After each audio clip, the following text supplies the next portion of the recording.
आज वो अमन और चैन वाले दिन तो चले गए हैं। जो हम जिनको हमने 70 साल तक गाली भी दे रहे हैं ना, तो लेकिन हम एक एंजॉय का पीरियड मान सकते थे कि कम से कम हर रोज ऐसी खबर कहीं से नहीं आती थी। कभी आती भी तो वंस इन अ वाइल होती थी। प्रशासन अपना काम करता था, सरकार अपना काम करती थी, पुलिस अपना काम करती थी, और जो लोग गिल्टी होते थे उनके ऊपर कार्रवाई होती थी। लेकिन आज जो चीजें हो रही है, लगभग हर चीज क्यों की जा रही है।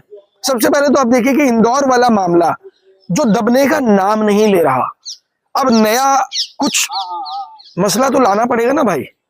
अगर आप नया मसला नहीं लाओगे तो वो इंदौर के मसले के ऊपर आप कब तक उस नेता को गाली देते रहेंगे जो अभद्र भाषा बोल रहा था। घूम फिर कर आका तक तो बात पहुंचेगी ना, तो आका तक ना पहुंचे कुछ ना कुछ नया करना पड़ेगा। और इन चीजों के लिए जो नीचे नेता है वो बड़े माहिर हैं। चाहे शहीद आजम भगत सिंह के बारे में कुछ गलत बोलना हो दिल्ली के मुख्यमंत्री के द्वारा, मैं नहीं मानता कि वो इतनी बद दिमाग है या उनके पास दिमाग नहीं, पढ़ी लिखी नहीं है, अनपढ़ है, अंगूठा टेप, मैं बिल्कुल नहीं कहता।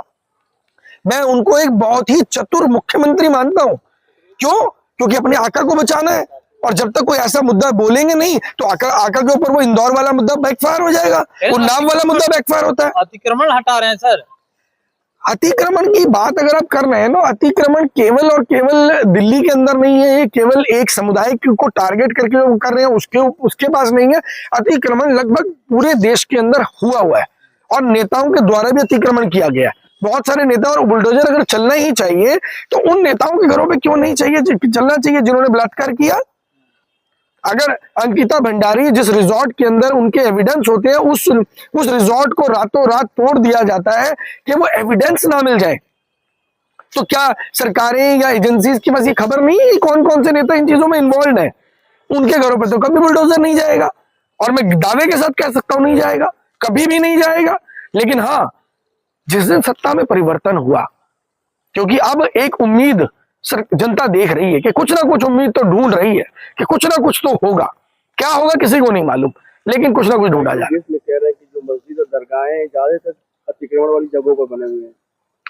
देखिए, वैसे तो मैं आपको बात बताऊं कि दरगाह या मस्जिद की बात नहीं है यहाँ पर। बात यह है कि देश के अंदर बहुत सारे धार्मिक स्थल ऐसे हैं, और मैं एक धार्मिक स्थल की बात नहीं कर रहा हूं, बहुत सारे हैं। आप इंडिविजुअली चलेंगे, क्योंकि मैं अगर टिप्पणी करूंगा तो शायद कुछ समुदाय के लोगों को बुरा ना लग जाए, लेकिन मैं फिर भी बात बोलूंगा कि आप मेरे साथ दिल्ली में घूम लीजिए। दिल्ली में आपको मैं ऐसे 20 जगह दिखा सकता हूं जो अलग अलग धर्मों के ये कह सकते हैं कि ठेकेदारों के द्वारा कब्जा की गई है।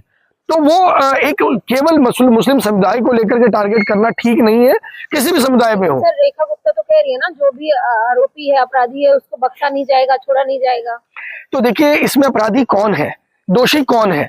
जिस वक्त वो अतिक्रमण किया गया था, दोषी वो नहीं है जो आज बैठा हुआ है। आज आप ये देख रहे हैं कि जो सामने दिख रहा है उसे फांसी पे टांग दो।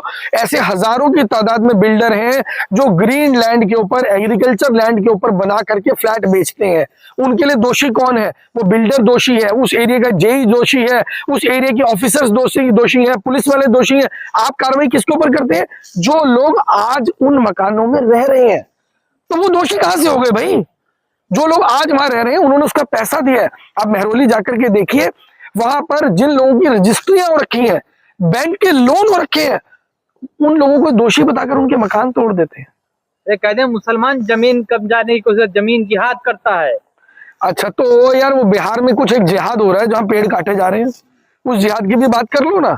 आप वो पत्रकारिता क्यों करते हो भाई, जो जिससे कि मुझे भी मजबूरी में कहना पड़े कि भाई आप भाजपा के भक्त हैं? मुझे क्यों कहना पड़े ऐसा? आप बताइए ना, क्यों नहीं बोल रहे? तो जमीन जिहाद तो करता है, मुसलमान कह रहे हैं जमीन जिहाद। अरे भाई, मैं आपको बोल रहा हूँ, जो जिहाद इस टाइम बिहार में हो रहा है, जंगल काटा जा रहा है, छत्तीसगढ़ में हो रहा है, पूरे देश के अंदर हो रहा है, उस जिहाद पे तो आप बात नहीं करोगे कभी।